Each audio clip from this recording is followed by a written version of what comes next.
안녕하세요. 미래의 직업박사 소재학 교수입니다. 코로나19 상황이 조금 길어지니까 당혹스럽기도 하고 갑갑하기도 하죠. 그러나 힘내세요. 모든 것은 지나간다고 이 코로나19도 곧 물러가고 좀 더 밝고 아름다운 세상이 펼쳐질 겁니다.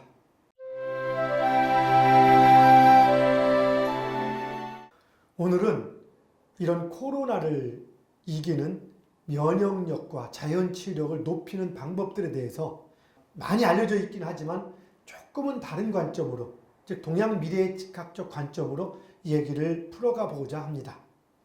물론 코로나를 이기는 중요한 1단계는 첫째, 코로나 바이러스에 노출되지 않는 거죠. 마스크를 한다든가 손을 깨끗이 씻는다든가. 가장 중요한 것은 일단 코로나 바이러스에 접촉하지 않는 걸 겁니다.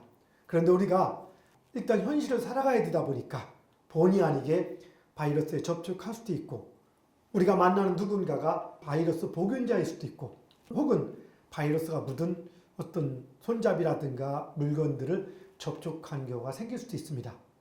뉴스에도 보면은 코로나 확진자, 즉 양성 반응 나은 확진자 가족 중에서도, 같이 밥 먹고 자고 생활하는 가족 중에서도 코로나의 바이러스에 감염되지 않는 사례도 있습니다. 코로나 바이러스 확진자와 똑같은 공간에서 같이 생활하는데 어떤 사람은 같이 양성 반응이 나오고 어떤 사람은 감염되지 않는다는 얘기입니다.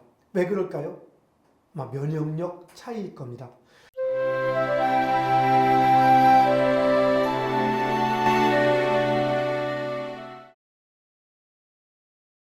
또 심지어는 잘 보면은 어떤 사람은 양성 반응이 나왔는데 전혀 증상을 못 느낍니다. 아니면 어떤 사람은 양성 반응이 나왔는데 조금 이렇게 약간 기침 몇 번 하다가 넘어갑니다. 어떤 사람은 정말로 문제가 심하게 아프기도 하고요. 또 어떤 사람은 치명적이기도 합니다. 그러나 여러분들이 지금 다 알고 계시듯이, 봤듯이 사실은 기저질환이라든가 몸이 약하신 분, 무슨 다른 질병이 있는 분들에게는 정말 치명적인 그런 개념이 들어가지만, 건강한 분들에게는 사실 설사 코로나 바이러스가 이렇게 접촉이 되고 양성 반응이 나와도 문제없게 넘어가고 있습니다. 그래서 우리는 바로 면역력이 중요한 거죠. 비단 이런 면역력이나 자연치유력은 코로나 바이러스뿐이 아니죠. 어떤 질병이든 자연치유력이 왕성하다면 크게 어렵지 않게 잘 극복하고 넘어갑니다. 면역력을 높이는 방법에 대해서는 유튜브나 뉴스나 또한 여러 가지 정보를 통해서 이미 충분히 알고 계실 겁니다. 같이 한번 짚어볼까요? 첫째, 잠 푹 자주는 것. 가장 중요한 것 중에 잠 푹 자주는 거죠. 그다음 두 번째, 면역력에 높은 좋은 음식 먹으라고도 많이 합니다. 어떤 분은 생강을 먹으라, 마늘을 먹으라. 세 번째, 적당한 운동을 해줘라. 그 다음에 스트레스 받지 말고 즐겁게 사는 것. 맞습니다. 이 네 가지가 가장 중요한 겁니다. 자, 오늘은 세분화해서 한번 얘기를 해보고자 합니다. 첫째, 잠을 푹 자는 것이 가장 우선입니다. 잠을 푹 자는 것도 이런 세 가지로 구분해 볼 수 있습니다. 첫째는 얼만큼 많이 자는가. 둘째는 언제 자야 되는가. 셋째는 어떻게 자야 되는가. 이 세 가지를 가지고 얘기를 진행해 볼 겁니다. 우리가 먹는 모든 음식에는 영양분도 있지만 독도 있습니다. 그래서 우리가 잠을 자는 동안에 이 독이 해독이 되는 겁니다. 또한 낮 동에 쌓인 어떤 스트레스로 인한 독 혹은 노폐물, 이런 모든 것들이 잠을 자는 동안에 빠져나가는데, 거기에는 충분한 양의 잠이 필요하고, 또한 필요한 적당한 때에 자는 게 필요하다면, 아무 때나 자는 게 아니라 잠을 자더라도 충분한 양을 자더라도 언제 자느냐의 문제, 그리고 가능하면은 어떻게 자느냐의 문제입니다. 물론 가장 중요한 건 양일 수 있겠죠. 그럼 얼마큼 자느냐? 물론 개성에 각각 개인의 차이는 있지만 보통 성인 기준으로 6시간에서 8시간 정도를 자는 게 가장 합당하다고 보고 있습니다. 그럼 어떻게 할 수 있냐? 자고 나서 몸이 정말 개운한 상태. 잤는데도 계속 졸리면 조금 더 자줘야 됩니다. 우리는 건강한 상태가 되면은 잠이 많이 없이 좀 일찍 깹니다, 잠에서. 그렇지만 몸이 좀 더 해독할 어떤 독소가 많이 쌓여 있거나 또 몸의 컨디션이 약하거나 또 기운이 약할 때는 잠을 좀 더 많이 자게 되어 있습니다. 그럴 때는 좀 더 많이, 즉 8시간 뿐이 아니라 9시간이라도 10시간이라도 잘 필요가 있는 겁니다. 그래서 중요한 것 첫째, 그럼 시간은 6시간, 8시간이 가장 합당하다고 보고요. 그 다음 두 번째, 언제 자야 되느냐? 보통 우리가 좀 얘기합니다. 일찍 자는 게 좋다. 이걸 좀 동양학적 관점으로 좀 얘기를 해본다면은, 우리 동양의 모든 건 시간을 가지고 따집니다. 공간도 있지만 시간을 갖고 따지는데요.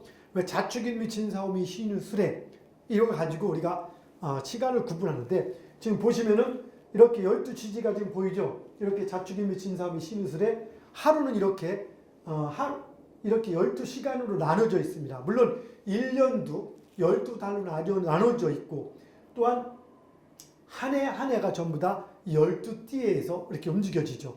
예를 들어 올해 2020년은 경자년 쥐띠의 해라고도 얘기하고, 내년 2021년은 소띠라고 하죠. 소띠가 되죠. 자축 순서대로 돌아가니까.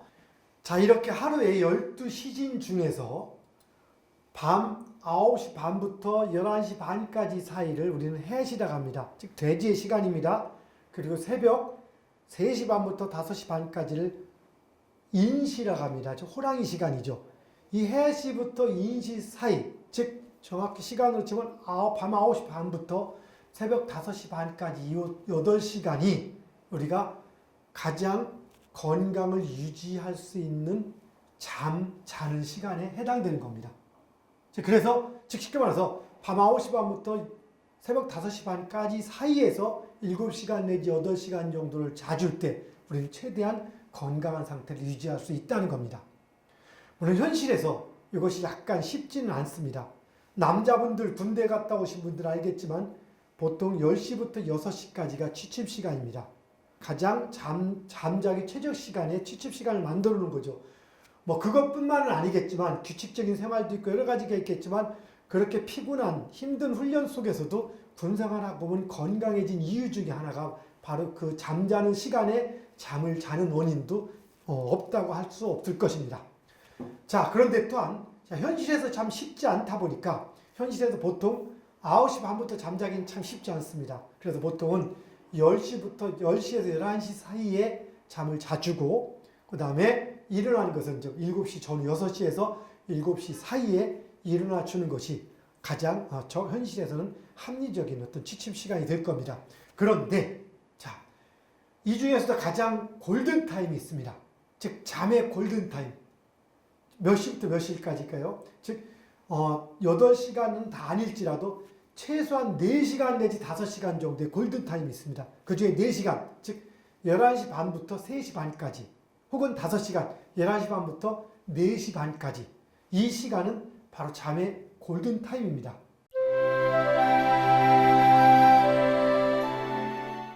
그래서 여러분이 부득이하게 잠을 못 잔다 치더라도 11시 반부터 3시 반까지 사이 자시하고 축시라고 합니다. 가장 깊은 시간이기도 하고 1년으로 치면은 12월 달과 1월 달 같은 그런 시기입니다. 동짓달이라고도 표현할 수 있는 시기이기도 하는데요. 그래서 그 시간이 면역력도 가장 활성화되고 해독작용도 가장 왕성화되고 즉 쉽게 말해서 몸에 좋은 에너지가 가장 많이 나오는 시간인 겁니다. 그래서 똑같은 시간을 자더라도 그 중에서도 2시간만을 딱 또 꼽는다면은 1시 반부터 3시 반까지 사이입니다. 골든타임 중에 골든타임이죠. 그래서 여러분이 부득이하게 잠깐 쪽잠을 자야 한다면은 바로 1시 반부터 3시 반 혹은 가장 현명한 것은 11시 반부터 3시 반까지 사이에 잠을 자주는 것이 가장 좋은 겁니다. 그래서 여러분들이 부득이하게 밤을 새우거나 밤을 못 자고 새벽부터 잠을 자면은 충분한 시간을 잠을 잤더라도 몸이 개운하지 않거나 피로가 풀리지 않는 이유가 바로 여기에 있는 것입니다. 그럼 잠은 첫째 7시간에서 8시간, 둘째 밤 10시 전후부터 시작해서 새벽 6시 전후 사이에 잠을 자고 특히 11시 반부터 3시 반까지 혹은 4시까지 이 골든타임은 꼭 포함해서 잠을 자야 되는 것. 그리고 세 번째, 어떻게 자는 게 좋을까요? 자, 우리 옛날로식 구들장 문화 기억하십니까? 등은 자글자글 끓고 코 위는 이풍 때문에 시베리아 벌판, 바람 싱싱 불죠. 이렇게 자는 것이 좋을까요? 아니면은 전체 공기가 따뜻한, 현재 우리 스팀 문화죠. 서양 문화가 들어오면서 스팀문이 들어서 전체 방이 공기가 다 이렇게 따뜻합니다. 그럼 전체 공기가 따뜻한 상태에 자는 게 좋을까요? 아니면은 등은 따뜻하고 공기는 차가운 상태에 자는 게 좋을까요? 예, 빙고. 잠을 잘 때는 등은 따뜻하고 공기는 시원한 차가운 상태에서 잠을 자는 게 좋습니다.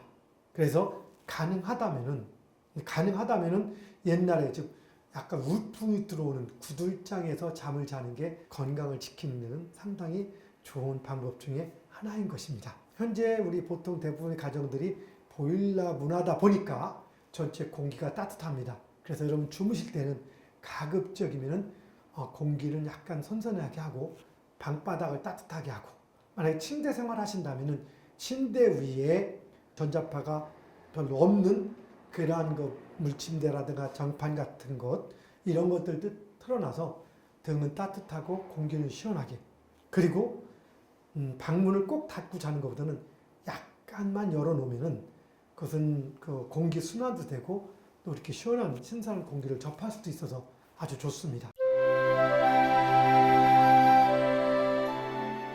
자, 잠을 총 정리합니다. 첫째, 얼마나 자느냐, 언제 자느냐, 어떻게 자느냐, 얼마나, 7시간에서 8시간 정도, 언제, 졸릴 때, 물론 졸릴 때 자는 게 중요하지만 밥 먹고 졸리다고 아무 때나 잘 수는 없지 않습니까? 그렇죠? 밤에 자는 게 좋은 겁니다. 낮에 졸릴 때 잠깐 쪽잠 정도 잠깐 자주는 건 괜찮습니다. 그런데 낮에 이렇게 많이 잠을 자는 것은 별로 바람직하지가 않습니다. 면역력 증가 차원, 그 다음에 낮에 많이 자면 밤에도 못 자기 때문에 가장 좋은 것은 밤 10시부터 6시 사이, 그 중에서도 특히 11시 반부터 4시까지 사이를 포함해서 자는 게 가장 중요합니다. 그 다음에 어떻게 자느냐? 즉 등은 따뜻하고 공기를 시원하게 자는 것, 이것이 가장 효과적으로 면역력을 높이고 자연치유력을 높이는 수면 방법입니다. 면역력과 자연치유력 높이는 방법에 대하여 동양학적 관점으로 알아보고 있는 본 영상은 재밌고 즐거운 미래와 자연건강 차별화 CEO 과정인 동국대학교 G 미래앤힐링 융복합 최고 경영자 과정 정규 강의 내용 중 일부를 정리해서 올린 것입니다. 오늘은 코로나를 이기는 면역력과 자연치유력 제1편 잠자는 방법에 대하여 알아보았습니다. 제2편에서는 잘 먹는 법, 스트레스 덜 받고 사는 방법 등에 대하여 다 아는 내용 같지만 조금은 다른 동양 미디어학적 관점으로 이야기를 해보겠습니다. 많은 시청 바랍니다. 건강하고 행복한 나날 되세요. 파이팅!